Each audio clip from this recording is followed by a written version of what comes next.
O desejado de todas as nações. Capítulo 16. Em seu templo. Este capítulo se baseia em João capítulo 2, versos 12 a 22. Depois disto, desceu a Cafarnaum, ele e sua mãe e seus discípulos, e ficaram ali não muitos dias. Estava próxima a Páscoa dos judeus, e Jesus subiu a Jerusalém. Nessa jornada, uniu-se Jesus a um grande grupo que ia de caminho para a capital. Ainda não havia anunciado publicamente sua missão e misturava-se despercebido com o povo. Nessas ocasiões, a vinda do Messias, a que o ministério de João dera tanta preeminência, era muitas vezes o tema de conversação. Com vivo entusiasmo, consideravam a esperança da grandeza nacional. Jesus sabia que essa esperança haveria de sofrer decepção, pois baseava-se em uma falsa compreensão das Escrituras. Com profundo zelo, explicava ele as profecias e procurava despertar os homens para mais acurado estudo da palavra de Deus. Os guias judaicos haviam instruído o povo de que em Jerusalém deviam ser ensinados quanto ao culto a Deus. Ali, durante a semana da Páscoa, se reuniam em grande número, vindos de todas as partes da Palestina e mesmo de terras distantes. Os pátios do templo enchiam-se de uma multidão promíscua. Muitos não podiam levar consigo os sacrifícios que deviam ser oferecidos em símbolo do grande sacrifício. Para a comodidade destes, compravam-se e vendiam-se animais no pátio exterior do templo. Ali se reunia toda espécie de gente para comprar suas ofertas. Ali se trocava todo o dinheiro estrangeiro pela moeda do santuário. Todo judeu tinha por dever pagar anualmente meio siclo como resgate da sua alma. Êxodo capítulo 30, versos 12 a 16. E o dinheiro assim obtido era empregado para a manutenção do templo.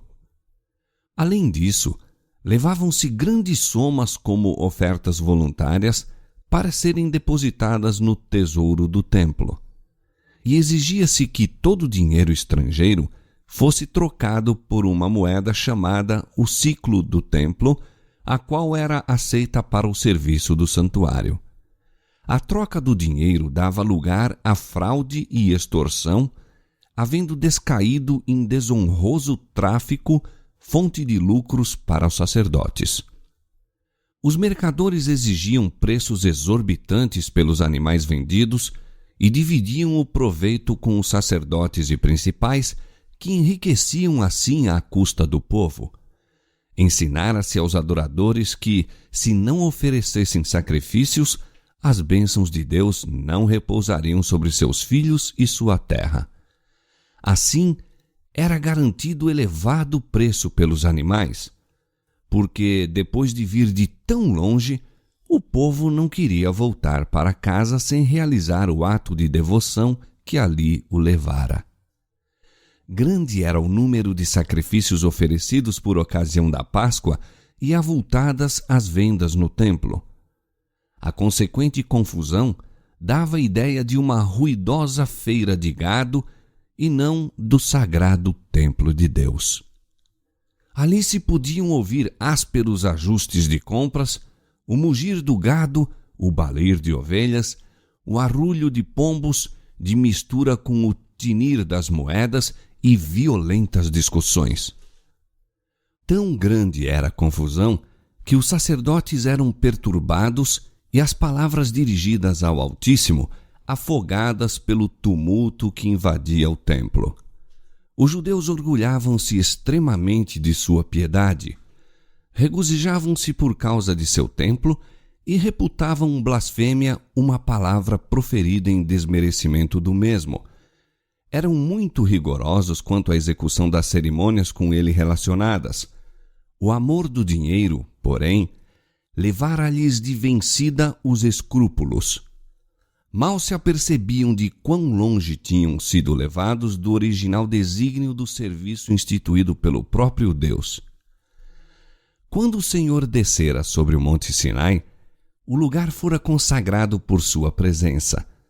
Moisés recebeu ordens de pôr limites em volta do monte e santificá-lo, e a palavra do Senhor se fez ouvir com advertência: guardai-vos que não subais ao monte, nem toqueis o seu termo.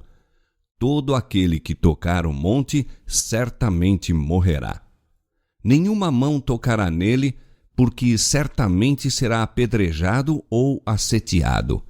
Quer seja animal, quer seja homem, não viverá. Êxodo capítulo 19, versos 12 e 13. Assim foi ensinada a lição de que sempre que Deus manifesta sua presença, o lugar é santo. As dependências do templo de Deus deviam ser consideradas sagradas. Na luta pelo ganho, porém, tudo isso se perdeu de vista. Os sacerdotes e principais, chamados para representantes de Deus perante a nação, deviam ter corrigido os abusos do pátio do templo. Deviam haver dado ao povo um exemplo de integridade e compaixão. Em lugar de cuidar do próprio proveito, deviam ter considerado a situação e as necessidades dos adoradores e estado prontos a ajudar os que não podiam comprar os sacrifícios exigidos, mas assim não fizeram.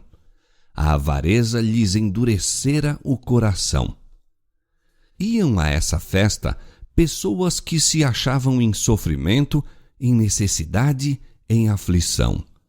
O cego, o coxo, o surdo ali se achavam. Alguns eram levados em leitos. Iam muitos, demasiado pobres, para comprar a mais humilde oferta para o Senhor, pobres demais mesmo para comprar o alimento com que saciassem a própria fome. Estes ficavam grandemente desanimados com as declarações dos sacerdotes. Os sacerdotes gloriavam-se de sua piedade, pretendiam ser os guardas do povo, eram, no entanto, faltos de simpatia e compaixão. O pobre, o doente, o moribundo, em vão suplicavam favor. Seus sofrimentos não despertavam piedade no coração dos sacerdotes. Ao penetrar Jesus no templo, abrangeu toda a cena. Viu as desonestas transações, viu a aflição do pobre, que julgava que, sem derramar sangue, não havia perdão para seus pecados. Viu o pátio exterior do seu templo convertido em lugar de comércio profano. O sagrado recinto transformara-se em vasta praça de câmbio. Cristo viu que era necessário fazer alguma coisa. Numerosas eram as cerimônias exigidas do povo sem a devida instrução quanto ao sentido das mesmas. Os adoradores ofereciam seus sacrifícios sem compreender que eram símbolos do único sacrifício perfeito, e entre eles, não conhecido nem honrado, achava-se aquele a quem prefiguravam todos os seus serviços. Ele dera instruções quanto às ofertas, compreendia-lhes o valor simbólico e via que estavam agora pervertidas e mal interpretadas. O culto espiritual estava desaparecendo rapidamente. Nenhum laço ligava os sacerdotes e principais ao seu Deus. A obra de Cristo era estabelecer um culto totalmente diverso. Enquanto ali, de pé, nos degraus do pátio do templo, Cristo abrangeu com penetrante visão a cena que estava perante ele. Seu olhar profético penetra o futuro e vê não somente anos, mas séculos e gerações. Vê como os sacerdotes e principais despojam o necessitado de seu direito e proíbem que o evangelho seja pregado ao pobre. Vê como o amor de Deus seria ocultado aos pecadores e os homens fariam de sua graça mercadoria. Ao contemplar a cena, exprimem-se-lhe na fisionomia indignação, autoridade e poder. A atenção do povo é para ele atraída. Voltam-se para ele os olhares dos que se acham empenhados no profano comércio. Não podem dele despregar os olhos. Sentem-se que esse homem lhes lê os mais íntimos pensamentos e lhes descobre os ocultos motivos. Alguns tentam esconder o rosto como se suas más ações lhes estivessem escritas no semblante para serem perscrutadas por aqueles olhos penetrantes. Silencia o tumulto. O som do tráfico e dos ajustes cessa. O silêncio torna-se penoso. Apodera-se da assembleia um sentimento de respeito. É como se estivessem citados perante o tribunal de Deus para responder por seus atos. Olhando para Cristo, veem a divindade irradiando através do invólucro humano. A majestade do céu está como o juiz há de estar no derradeiro dia, não circundado agora da glória que o acompanhará então, mas com o mesmo poder de ler a alma. Seu olhar percorre rapidamente a multidão, abrangindo cada indivíduo. Seu vulto parece elevar-se acima deles em imponente dignidade e uma luz divina ilumina-lhe o semblante. Fala, e sua clara, retumbante voz, a mesma que do Sinai proclamara a lei que sacerdotes e principais ora transgridem, ouve-se ecoar através das arcadas do templo. Tirai daqui estes, e não façais da casa de meu pai casa de venda. Descendo silenciosamente e erguendo o açoite de cordéis apanhado ao entrar no recinto, manda aos vendedores que se afastem das dependências do templo. Com zelo e severidade, nunca dantes por ele manifestados, derriba as mesas dos cambistas. Rola a moeda, ressoando fortemente no mármore do chão. Ninguém lhe pretende questionar a autoridade. Ninguém ousa deter-se para apanhar o mal adquirido ganho. Jesus não lhes bate com o açoite de cordéis, mas aquele simples açoite parece, em suas mãos, terrível como uma espada flamejante. Oficiais do templo, sacerdotes, corretores e mercadores de gado, com suas ovelhas e bois, saem precipitadamente do lugar com o único pensamento de escapar à condenação de sua presença. Um pânico passa pela multidão que se sente ofuscada por sua divindade. Gritos de terror escapam-se de centenas de lábios desmaiados. Os próprios discípulos tremem. São abalados pelas palavras e maneiras de Jesus, tão diversas de sua atitude habitual. Lembram-se de que está escrito a seu respeito: o zelo da tua casa me devorou. Salmo 69, verso 9. Dentro em pouco, a tumultuosa turba com as mercadorias é removida para longe do templo do Senhor. Os pátios ficam livres do comércio profano e sobre a cena de confusão baixam silêncio e solenidade profundos. A presença do Senhor, que outrora santificara o monte, tornou agora sagrado o templo erigido em sua honra. Com a purificação do templo, anunciou Jesus sua missão como Messias. Aquele templo erigido para a morada divina destinava-se a ser uma lição objetiva para Israel e o mundo. Desde os séculos eternos, era o desígnio de Deus que todos os seres criados, desde os luminosos e santos serafins até ao homem, fossem um templo para a morada do Criador. Devido ao pecado, a humanidade cessou de ser o templo de Deus. Obscurecido e contaminado pelo pecado, o coração do homem não mais revela a glória da divindade. Pela encarnação do Filho de Deus, porém, cumpriu-se o desígnio do céu. Deus habita na humanidade e, mediante a salvadora graça, o coração humano se torna novamente um templo. O Senhor tinha em vista que o Templo de Jerusalém fosse um testemunho contínuo do elevado destino franqueado a toda a alma. Os judeus, no entanto, não haviam compreendido a significação do edifício de que tanto se orgulhavam. Não se entregavam como templos santos para o Divino Espírito. Os pátios do Templo de Jerusalém, cheios do tumulto de um tráfico profano, representavam com exatidão o templo da alma, contaminado por paixões sensuais e pensamentos profanos. Purificando o templo dos compradores e vendilhões mundanos, Jesus anunciou sua missão de limpar a alma da contaminação do pecado, dos desejos terrenos, das ambições egoístas, dos maus hábitos que a corrompem. De repente virá ao seu templo o Senhor, a quem buscais, o anjo do concerto, a quem vós desejais. Eis que vem, diz o Senhor dos Exércitos, mas quem suportará o dia da sua vinda? E quem subsistirá quando ele aparecer? Porque ele será como o fogo do ourives e como o sabão dos lavandeiros, e assentar-se-á, afinando e purificando a prata, e purificará os filhos de Levi, e os afinará como ouro e como prata. Malaquias capítulo 3, versos 1 a 3.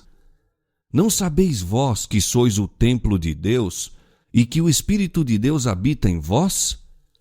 Se alguém destruir o templo de Deus, Deus o destruirá, porque o templo de Deus, que sois vós, é santo. 1 Coríntios capítulo 3, versos 16 e 17. Homem algum pode de si mesmo expulsar a turba má que tomou posse do coração. Unicamente Cristo pode purificar o templo da alma. Não forçará, porém, a entrada. Não vem ao templo do coração como ao de outrora, mas diz: Eis que estou à porta e bato. Se alguém ouvir a minha voz e abrir a porta, entrarei em sua casa. Apocalipse capítulo 3, verso 20. Ele virá não somente por um dia, pois diz: Neles habitarei e entre eles andarei, e eles serão o meu povo. Subjugará as nossas iniquidades e lançará todos os nossos pecados nas profundezas do mar. 2 Coríntios capítulo 6, verso 16 e Miqueias capítulo 7, verso 19.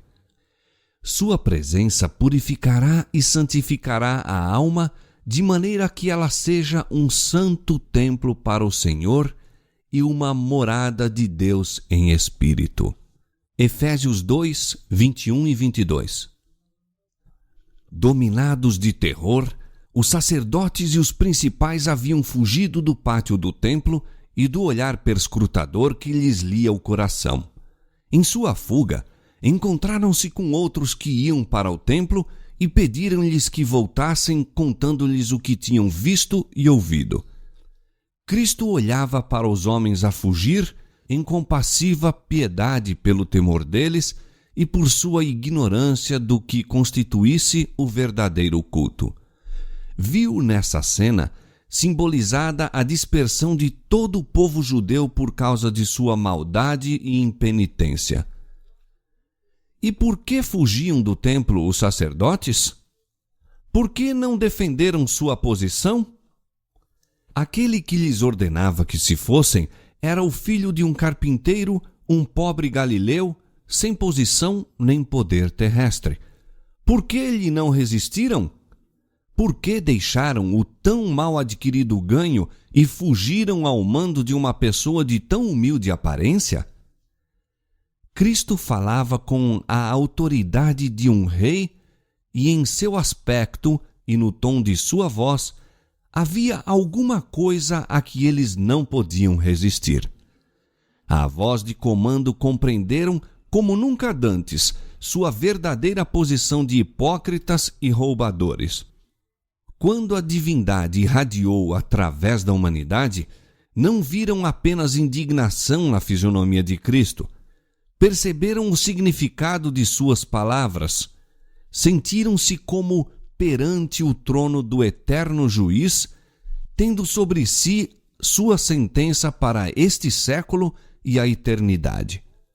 Por algum tempo, ficaram convencidos de que Cristo era profeta, e muitos acreditaram ser o Messias. O Espírito Santo, como num relâmpago, lhes fez acudir à mente palavras dos profetas com respeito a Cristo. Render-se-iam a esta convicção? Arrepender-se não o queriam eles. Sabiam que se haviam despertado as simpatias de Cristo para com os pobres. Sabiam-se culpados de extorsão em seu trato com o povo. Como Cristo lhes penetrasse os pensamentos, aborreceram-no. Sua pública repreensão humilhava-lhes o orgulho e tinham ciúmes da crescente influência que ia conquistando entre o povo.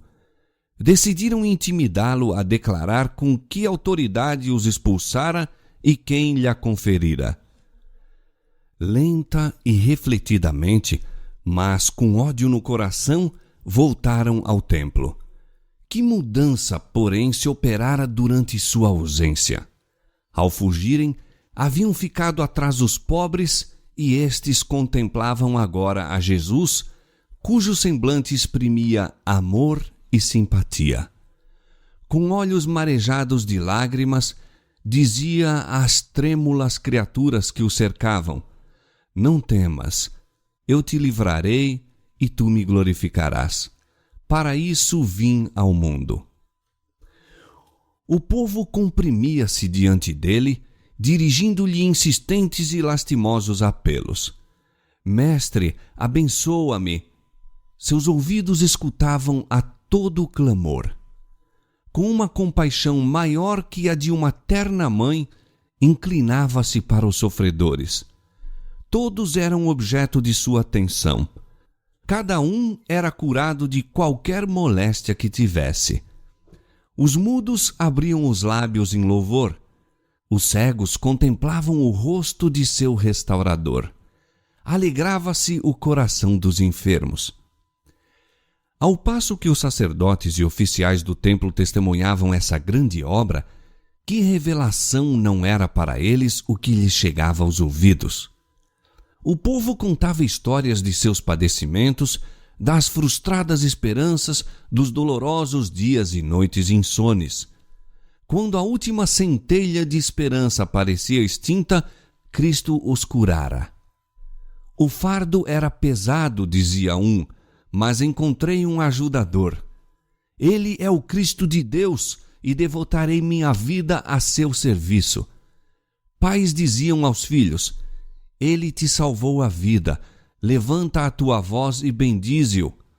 A voz das crianças e a dos jovens, pais e mães, amigos e espectadores uniam-se em louvor. Esperança e alegria enchia-lhes o coração. O espírito possuía-se de paz. Eram restaurados na alma e no corpo e voltavam para casa proclamando por toda parte o incomparável amor de Jesus. Na crucifixão, os que assim foram curados não se uniram à turba vil que exclamava: Crucifica-o! Crucifica-o! Suas simpatias eram para Jesus, pois lhe haviam sentido a grande compaixão e o maravilhoso poder. Sabiam que era seu Salvador, pois lhes dera saúde física e espiritual. Escutaram as pregações dos apóstolos e a entrada da palavra de Deus em seu coração lhes dera entendimento. Tornaram-se instrumentos da misericórdia de Deus, de sua salvação. A multidão que fugira do templo, passado algum tempo, foi voltando devagar. Haviam se recobrado em parte do terror que dele se apoderara, mas suas fisionomias exprimiam irresolução e timidez. Olhavam com pasmo as obras de Jesus e ficavam convencidos de que nele tinham cumprimento as profecias concernentes ao Messias. O pecado de profanação do templo cabia em grande parte aos sacerdotes. Fora por arranjos da parte deles que o pátio se transformara em mercado. O povo era relativamente inocente. Foi impressionado pela divina autoridade de Jesus, mas para ele a influência dos sacerdotes e principais era suprema. Estes consideravam a missão de Cristo como uma inovação e punham em dúvida seu direito de interferir naquilo que era permitido por autoridades do templo. Ofenderam-se por haver sido interrompido o comércio e sufocaram as convicções originadas pelo Espírito Santo.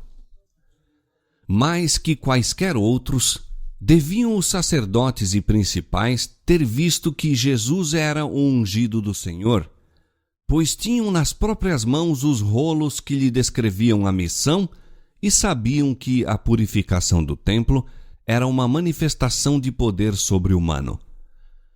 A despeito de aborrecerem a Jesus, não se podiam eximir ao pensamento de que fosse um profeta enviado por Deus para restaurar a santidade do templo.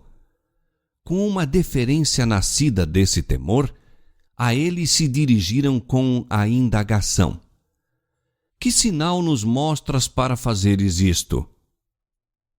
Jesus lhes mostrara um sinal. Fazendo com que a luz fulgisse do coração deles e realizando em sua presença as obras que o Messias devia efetuar, dera convincentes provas de seu caráter. Ora, ao pedirem um sinal, respondeu-lhes por meio de uma parábola, mostrando que lhes lia a malevolência e via a que ponto esta os levaria. Derribai este templo, disse, e em 3 dias o levantarei.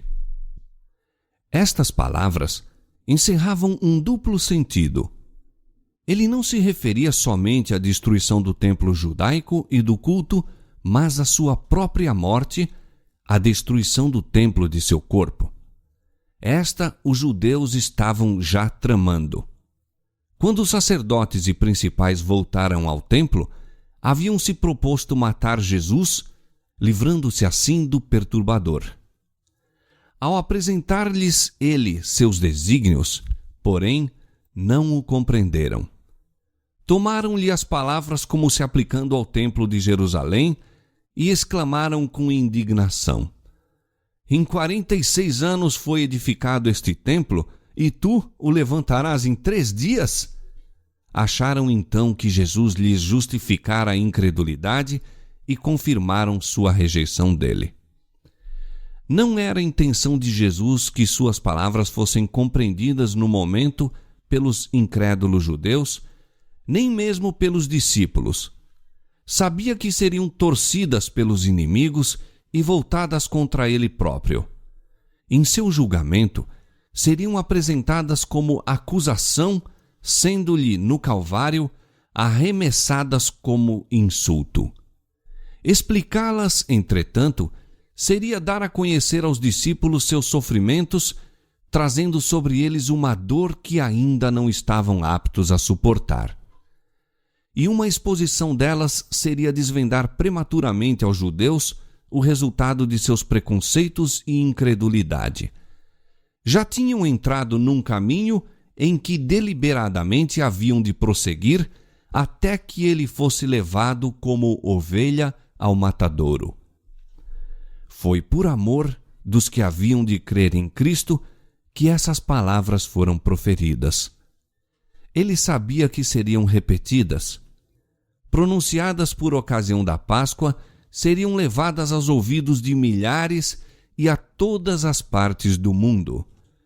Depois de ele haver ressuscitado dos mortos, o sentido delas se tornaria claro. Para muitos, seria uma concludente prova de sua divindade.